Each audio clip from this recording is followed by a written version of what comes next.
What's up guys, my name is Ace, and with the Season 2 update yesterday, we saw quite a few changes to the perk system. This was basically a full overhaul of a lot of the perks. And on top of that, we saw a little bit of weapon balancing, so that's what we're going to be focusing on in today's first video. I'm planning on having a second video just talking about the extra features that were added and changed with this update, because this was actually a very big update, and I didn't want to have like a half-hour long video, so I decided to split it up. And in this video, we're just focusing on those perk and weapon balancing changes. And like always with this channel, instead of just reading the patch notes to you guys, which you can obviously do for yourself, link to that will be in the description down below, whenever possible, I'm going to actually show you guys how things changed. So let's kick it off with all of the perk changes before we get into the weapon balancing at the end of the video. And the first big thing that changed is they actually rearranged a couple perks. They swapped Overkill for Kill Chain. So now Kill Chain is in the tier 1 perk slot, and Overkill is in the tier 2 perk slot. And this is a change that I don't really understand, and it leads to some kind of confusing situations, and also I think some potentially unbalanced situations. Now that Kill Chain is in tier 1, you can combine it with Hardline, and I don't think you should be able to combine those two perks. Now you can get streaks up very, very easily, and then those streaks will contribute to other streaks. So now just a 4 kill streak will get you a cruise missile, which can then get you a VTOL, which I just don't think you should be able to combine those two. That's just my personal opinion. But on top of that, you can also now combine Kill Chain with Ghost, which I think is an extremely powerful combination.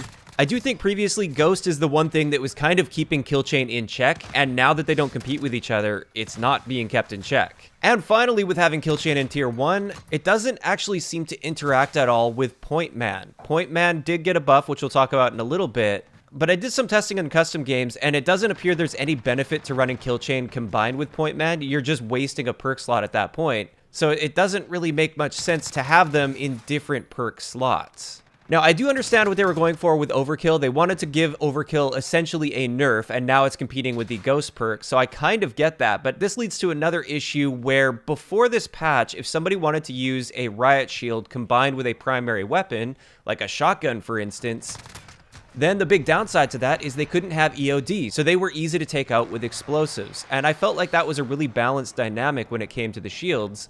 Now though, they can have EOD and Overkill, so when you see a shield user that has a primary weapon as well, they can also be explosive resistant. So that change to the perks, I don't really understand, but a lot of the other changes were good. Let's move on to the next one. This is something that I mentioned a little while back and I was really hoping to see. They moved the hacking ability from EOD over to Spotter. So now hacking claymores and stuff, that is part of Spotter's perk, not EOD. Additionally, in the tier 1 slots, Double Time got a pretty noticeable buff. Instead of just doubling the amount of tactical sprint that you have, they also cut the cooldown time between tactical sprints in half. So now with Double Time, once that tactical sprint runs out, you just have to wait for about 2 to 3 seconds and you're ready to go again and you can tactical sprint again. So this will actually help you get around the map a lot faster, and this will be great for opening routes in Search and Destroy now, for instance, as well. As for the next one, this was Quick Fix. Quick Fix got a pretty significant buff. Pre-patch, when you were using Quick Fix, if you got hurt and then you won a gunfight, from the moment you got that kill, you would reduce the delay before you started healing by 3 seconds. So there was still a delay, but it was a reduced delay, and then you would have your healing time after that delay. And in my testing, when shot in the foot by an HDR, which deals 91 damage, after that kill, my total healing time was about 4.4 seconds. Post-patch with Quick Fix, now it just eliminates that delay, so you start the healing process immediately. And now your total healing time when you're hurt really bad by a sniper rifle like that, from the moment you get the kill on the enemy player, is just 2.3 seconds. This is nearly instant, which is amazing. And I honestly see myself using Quick Fix a lot more often now. I'm looking forward to changing some of my class setups up because this is extremely powerful. So those are all the changes with the tier 1 perks. Now let's move into tier 2, and the first one that changed here is Ghost. Ghost no longer has resistance to these snapshot grenades. That has now been moved to Battle Hardened, which I think is a little bit of a strange choice. I think it would have been better suited to Cold-Blooded, but in either case, any kind of a nerf to Ghost, I am totally on board with, and any buff to Battle Hardened, I'm also on board with. Additionally, the restock perk actually got a bit of a buff. For the standard pieces of equipment, instead of a 30-second recharge time, it's now 25 seconds to recharge it, so 5 seconds faster. And for the 2 special pieces of equipment, the stim shot as well as the throwing knives, pre-patch it would take 15 seconds to restock these while using this perk. Now it takes 12.5 seconds to restock these, which is a pretty minor change, but a very slight improvement. And finally, in the tier 2 slot, Pointman got a pretty significant buff based on all the testing I've done so far, keeping in mind I can't test absolutely everything that earns you score. But the first thing they did is they gave you more score for assists. So in Team Deathmatch, for instance, if I remember correctly, you got 25 score towards your streaks when using Pointman for an assist. Now you get 50 score for an assist, which is a very noticeable buff right there. Additionally, you now earn more score for playing the objective. So in Domination, for instance, you get 150 score now for defensive or offensive kills, which is excellent. And also you get 150 score for a flag cap. So just all around, it should be a lot easier now to earn your streaks while using Pointman, and it might actually be a beneficial choice now for those people that like to play the objective. And this is really good news because pre-patch, even if you were a solid objective player, it was normally still a lot easier to earn your kill streaks by not using Pointman and just using the standard kill streaks. Now, it looks like it will be in your best interest to use Pointman if you are a really objective-oriented player that manages to stay alive while playing the objective. Additionally, with Pointman, now you can earn score by helping your teammates destroy enemy kill streaks.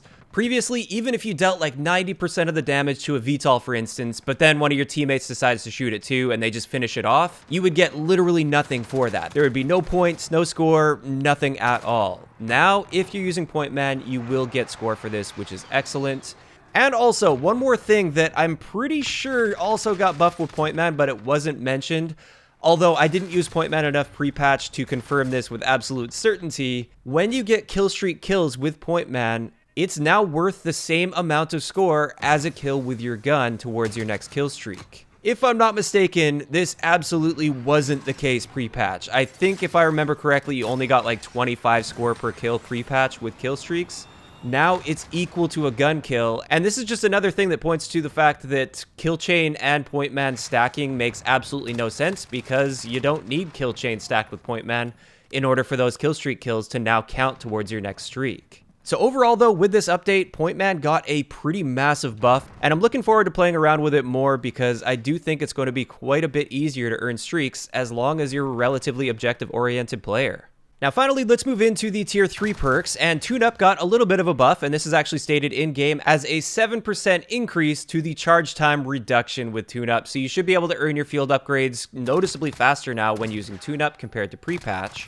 Additionally, like I said earlier, Spotter now has that hacking ability that EOD used to have, which is excellent. I think that should have been the case from launch. There was also a note in the patch notes that they are working on the ability to hack things through walls while using Spotter as well. That's not currently in the game, but it is something they're working on, and I think that's great as well. And finally, something that we've been waiting for a very long time, Battle Hardened now properly counters gas grenades. Now, I have a lot of people wondering exactly what this looks like. So this is what it looks like when you get hit with a gas grenade when you're not using Battle Hardened, and this is what it was like pre-patch as well, where you can't aim down sight with your gun, your movement is slowed down significantly, and also your vision gets quite blurred, like things kind of move around and it's really blurry and hard to track your targets. And pre-patch, this was so frustrating because there was no counter to this.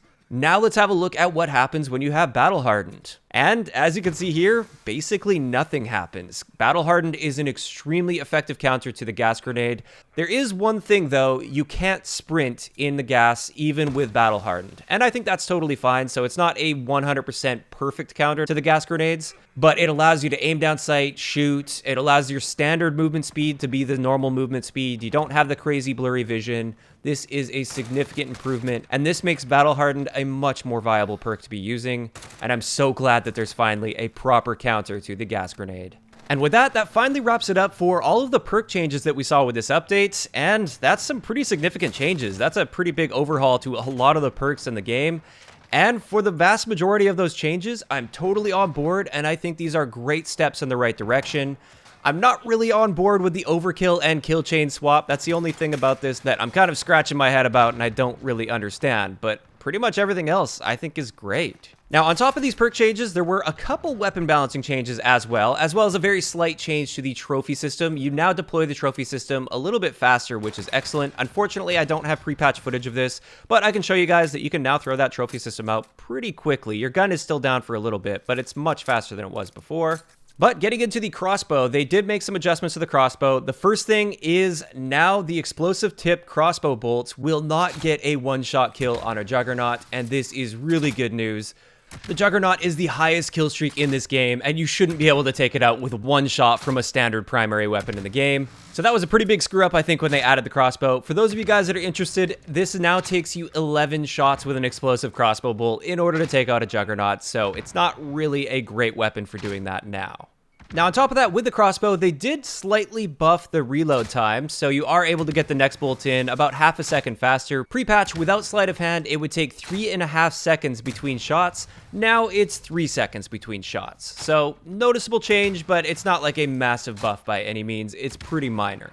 But finally, for weapon balancing changes, the SA-87 got a few buffs. The first buff was to its damage, and as you can see here, I'm just going to put the damage profiles up on screen instead of reading them all out. Essentially now within the maximum damage range, which is a very solid range, it is going to be a 3-shot kill even if you're shooting them in the arms or the legs, whereas pre-patch you had to hit them somewhere in the torso to get that 3-shot kill. Also within this range, you can get a 2-shot headshot, whereas pre-patch you couldn't get a 2-shot headshot. So again, pretty noticeable buff there. And at longer ranges, when you really start stretching it out, if you're hitting them in the upper torso, you can still get a 3-shot kill, whereas pre-patch, the only way to get a 3-shot kill at those really long ranges was if you were getting headshots. So that's good news with the SA-87. That's going to make it a lot more consistent, I think, and definitely a lot more viable. But on top of that, they also improved the recoil of the SA-87, and just looking at the side-by-side here, you can see this is a very noticeable improvement. It's quite significant. The recoil was quite high before, even though it was quite easy to manage, it was still very high recoil, and that has been cut down very considerably. So the SA-87, after this patch, I would no longer consider this to be one of the worst guns in the game. It is far better than it used to be, at least on paper. And I do encourage you guys to give this another go. You just might really like the new updated SA-87. But with that, that's finally going to wrap it up for today's video on all of the perk and weapon balancing changes that was done with this recent update. I know a lot of you guys are interested in the stats for the new weapons. I am hoping to get the first gun guide out on these tomorrow, if I can pull it off. Although I can tell you right up front here, I think the new assault rifle, the Grau 5.56, is a very solid gun. Like, possibly one of the best guns in the game, just based on my initial experience with it so far. Whereas the Striker 45, I was actually very disappointed in this gun. I don't think it's that great. It definitely doesn't stand out, and I wouldn't consider it to be upper tier. But if you guys want further details on that, they will be coming very soon. So if you guys haven't subscribed to the channel, make sure you do that so you catch those videos. Now, before I wrap it up, I am interested in hearing from you guys. What did you guys think about this perk overhaul? Are you generally happy with the changes they've made? Are there any changes you're not happy about within this? Or other changes that you were really hoping they'd make, but they didn't make with this particular update? Just let me know those thoughts in the comment section down below. If you enjoyed the video, a like rating is always appreciated, and don't forget to subscribe for more if you haven't already. I'll talk to you guys next time.